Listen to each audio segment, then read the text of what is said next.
Today is Friday. It is Tes Zayin Iyar, Tovshin Ayin Daled, and we are in Teres Menachem Sefer HaMamorim Tovshin Yud Aleph Tovshin Yud Beis in the Maimer of Shabbos Pasha Shmini Mevorchem Achedesh Ir Tovshin Yud Beis Dibra Maschel Livyasan Zeh Yatzartah. We are on page Reish Ayin Tes. At the bottom of the page, the paragraph beginning Behinei Hamshachos Koach Atzmos.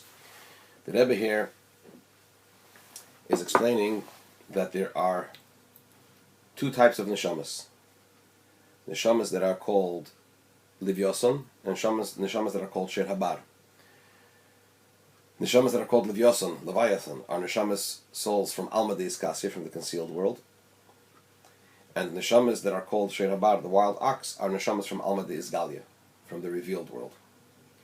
Neshamas that are from Alma de Iskasya, from the concealed world, are very great tzaddikim who have the ability to interact with other neshamas and to draw them into the domain of kedusha through their avavira, through their love and fear of Hashem. So their love and fear of Hashem is not only for their own benefit, and not only for the benefit of those that are attached with them, but also for the benefit of all the soul, of all neshamas, all souls.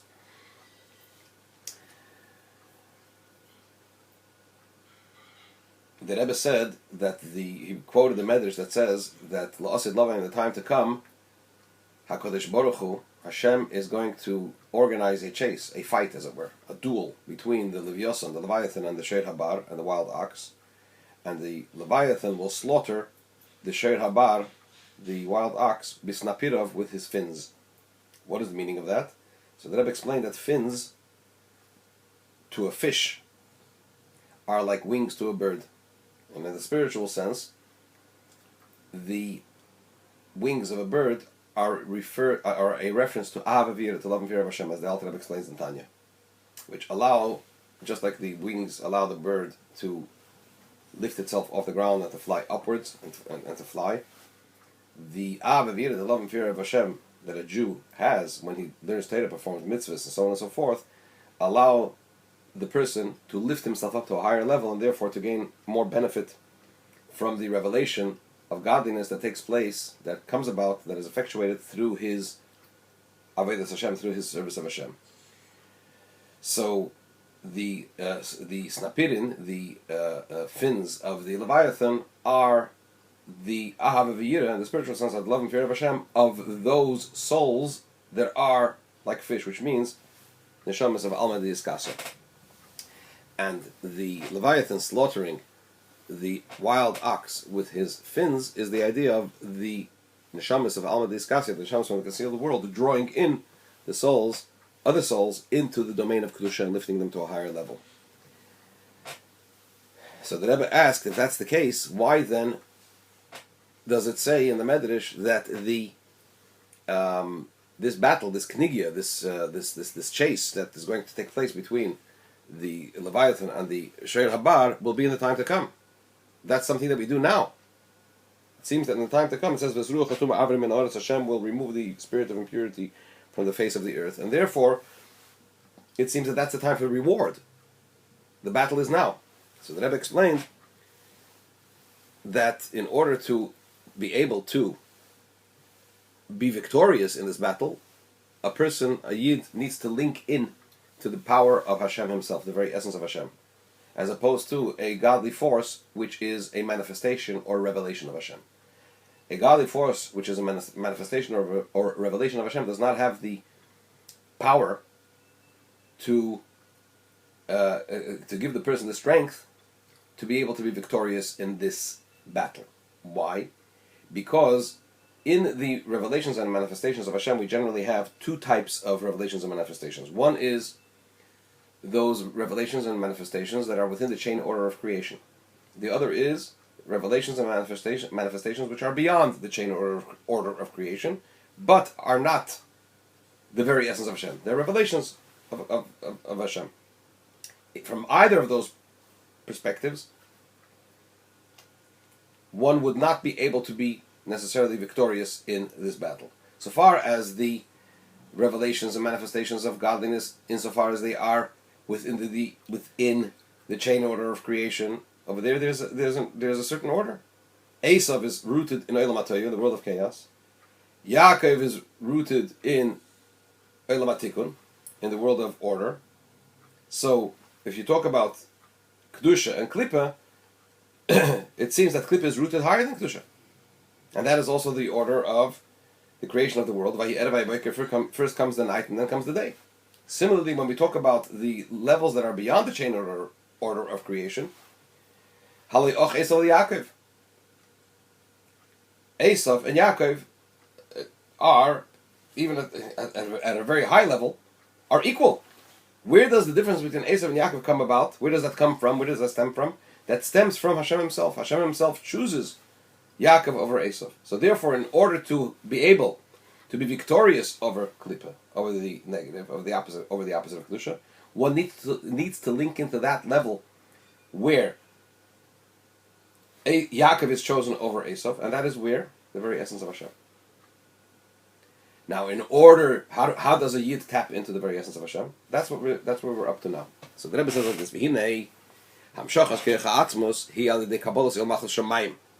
the way we draw down the power of the very essence of Hashem, that's through accepting the yoke of the kingdom of heaven.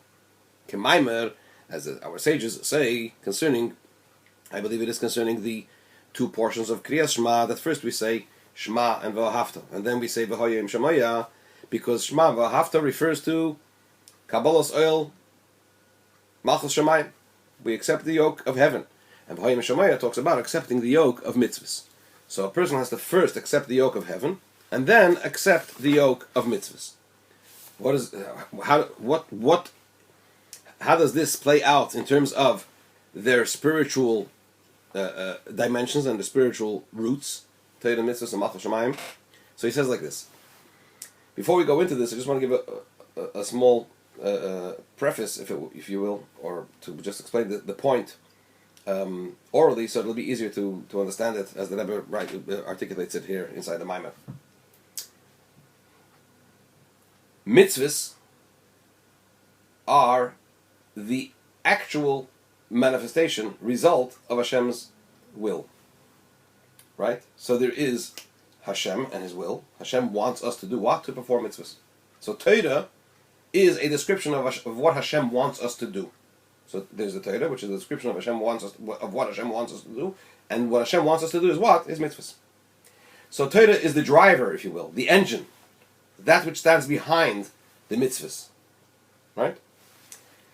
In Sfiris, in the divine attributes, in Atzilus, in the realm of Atzilus, this is like Zoh and Malchus.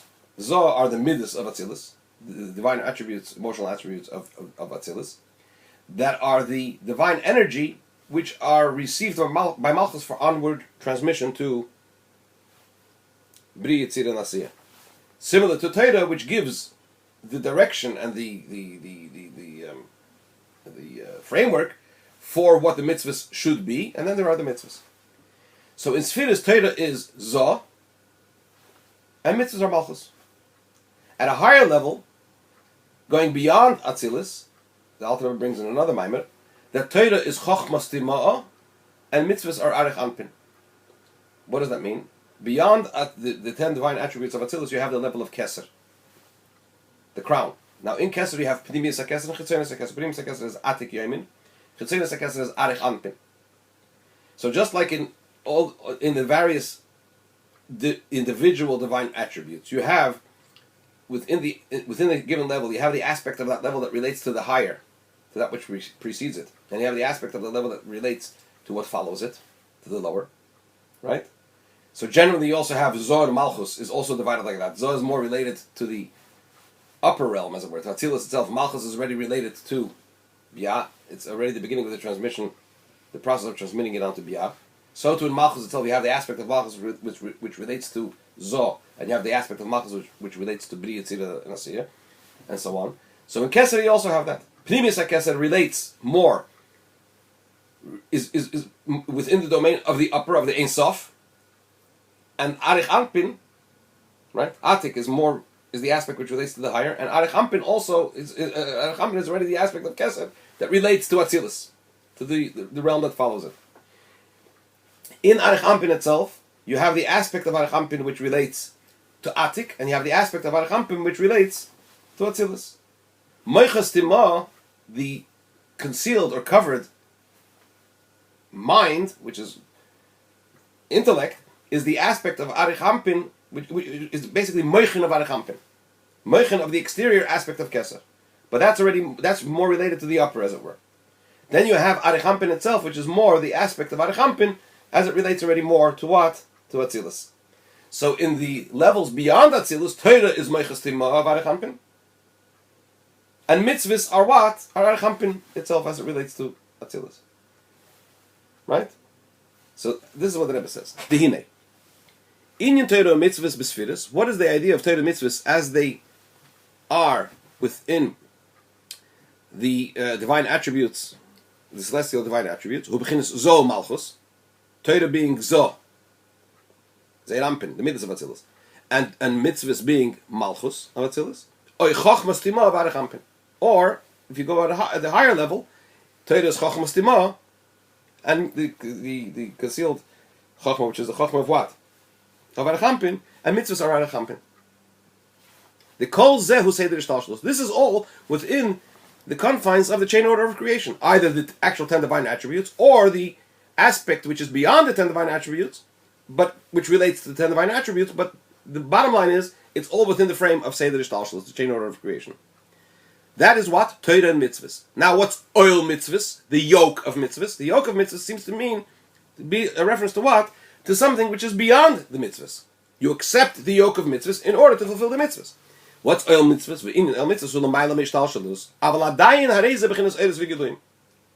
The yoke of mitzvahs is beyond the chain order of creation. In other words, beyond the 10 divine attributes. Beyond Mechas Tima and Arich Ampin.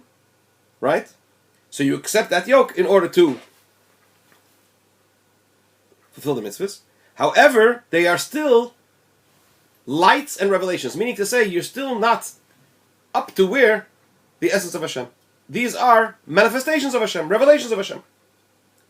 Higher than Seder Ishtalshelus, beyond Seder Ishtalshelus, but still revelations and manifestations. When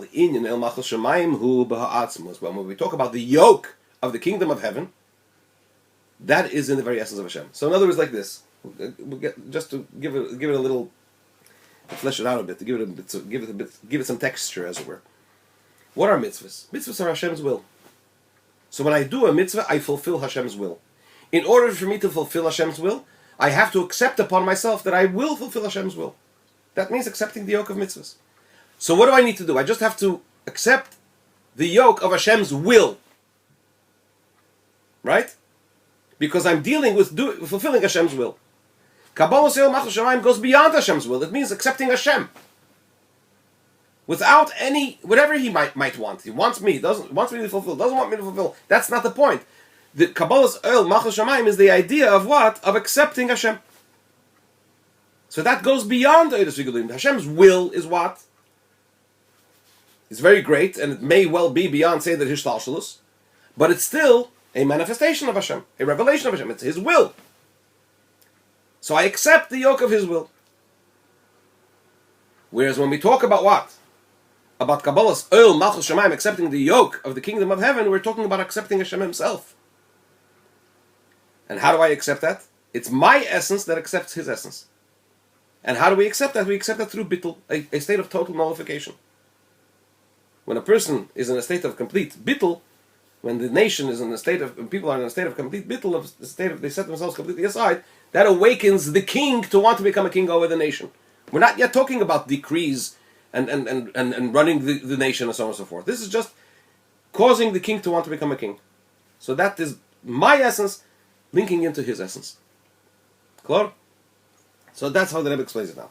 But when we talk about the yoke of the kingdom of heaven, this is already linking into the very essence of Hashem, because the Shamayim, hey Makifim. What is the idea of Shamayim? The heavens, as it were, as we can look at it in the physical sense, they surround the world, right? In the spiritual sense, it means they transcend the normal order of revelation, which in general terms, as Chassidus, in the terminology of Chassidus and Kabbalah, is Bechinas Sevav Kol Almin. This is the aspect of the godly force which transcends all worlds. The oil malchus shamayim. So when we say shamayim, that's Seviv Kalamin. What's the yoke of the kingdom of heaven? The yoke of the kingdom of shamayim. It means you go beyond shamayim. Even beyond shamayim, even beyond Seviv Kalamin, even beyond the transcendent revelations of godliness. Which means you link in b'bchinas ha'atzmos to the very essence of Hashem, shelamayla gam b'Seviv Kalamin, which is even beyond the transcendent manifestations that transcend all worlds. V'hainu, this means it is specifically through the acceptance of the yoke of heaven we draw down the very essence of Hashem. And now the Rebbe is going to explain it more in terminology of Kabbalah and Chassidus and in the different levels. But again, before we go in, you go into it inside of the Maimer, just to say the point. Al peh, by heart. We know that in order for Hashem to create the world, it says in Kabbalah, Hashem caused a tzimtzum to take place within the Ein Sof. Right? So it works like this. There's the very essence of Hashem. Then Hashem revealed, as it were, an Eir. Now in this Eir, this light that Hashem revealed, this godly light that Hashem revealed, which is already a manifestation revelation, you have Gili, the terminology of Kabbalah Chassidus, there's Gili, there's Etzem Ha'ir, there's the essence of the light. That's the first point of revelation, is the essence of the divine light. Then you have Gili Ha'ir. The Etzem Ha'ir is still in a state of total unity with Hashem and concealed and undiscernible and so on and so forth. Then you have Gili Ha'ir, the revelation of this light. That's already a further degree. In the revelation of this light, you have the Gili Ha'ir Shayach La'atzmi, the revelation of the light as it is related to himself. And then the next stage is the revelation of the light as it relates to the other Gili Ha'ir Hashayach Lazulas, which incidentally mirrors itself on all those levels, as I just mentioned before. You have the aspect of each level as it relates to the upper, and the aspect of each level as it relates to the lower. In the Gili Ha'ir Hashayach Lazulas, in the revelation of Hashem's divine light as it relates to the other, you have, again, the highest aspect of it, which we will call Keser.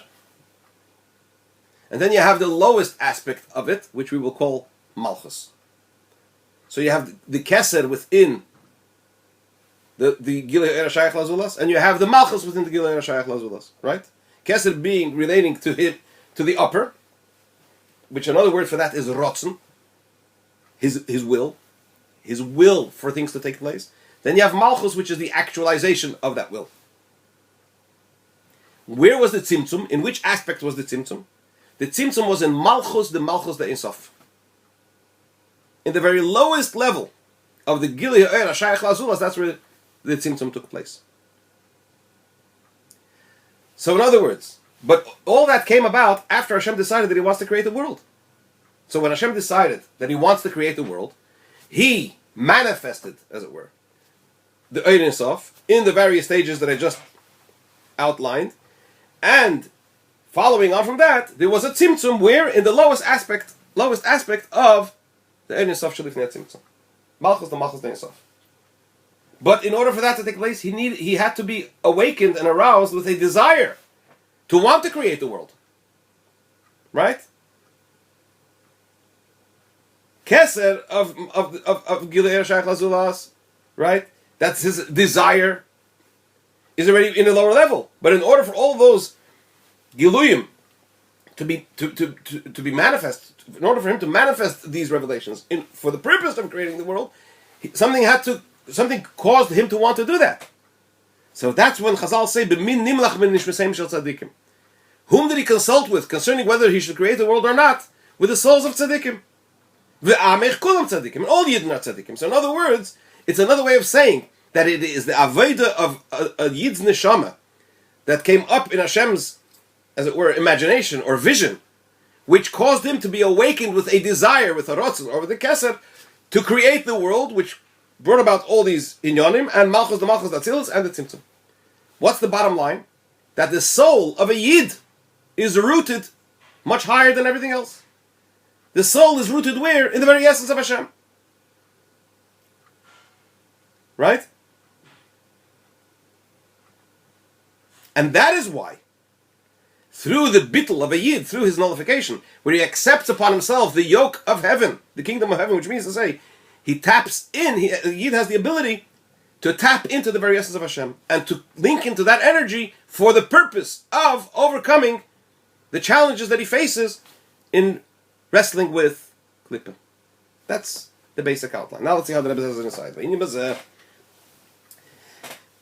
To explain this, it's explained in another place, that also in Hashem's infinite light, before the contraction, yesh bechinas malchus the malchus de Ein Sof. There is an aspect known as malchus of malchus de Ein Sof, the lowest aspect of Ein Sof. This is still before the tzimtzum, before the contraction. And it's in this level that the tzimtzum took place. In malchus of malchus de Ein Sof, where the tzimtzum took place, yesh bechinas malchus, there is the aspect of malchus, which means the lowest aspect, u'bechinas keser malchus. And then you have the aspect of keser malchus, the crown of malchus, which is the highest aspect within the lowest level. Which is what? What's keser malchus? The desire for kingdom, the desire for creation. Omnam, however, neshamas Yisrael mushroshim ba'asmus shelamayla gam bechinas keser malchus. However, the souls of Yidden are rooted within the very essence, which is higher even than the aspect of Keser Malchus. As our sages say, with whom did he consult? Did Hashem consult? Concerning the creation of the world, he consulted with the souls of the righteous. Which means that the souls of Yidden, which is another reference to tzaddikim, another way of saying tzaddikim. Why? As it says in the verse, that your nation are all righteous. It is through them that there was this decision. He decided to want to be a king. What's the result of all of this? And move on. From this it's understood that a Yid is rooted where? Even beyond the desire for kingdom. Because it's through them that Hashem decides to want to create the world, and therefore he's awakened with a desire to create the world, and ultimately creates the world in actual fact. And how do we draw down this level, this very essence of Hashem? This is through the Kabbalah's Oil Malchus Shamayim, through accepting the yoke of heaven, which the Rebbe carries on in the next section of the Ois, which we will learn on Sunday morning.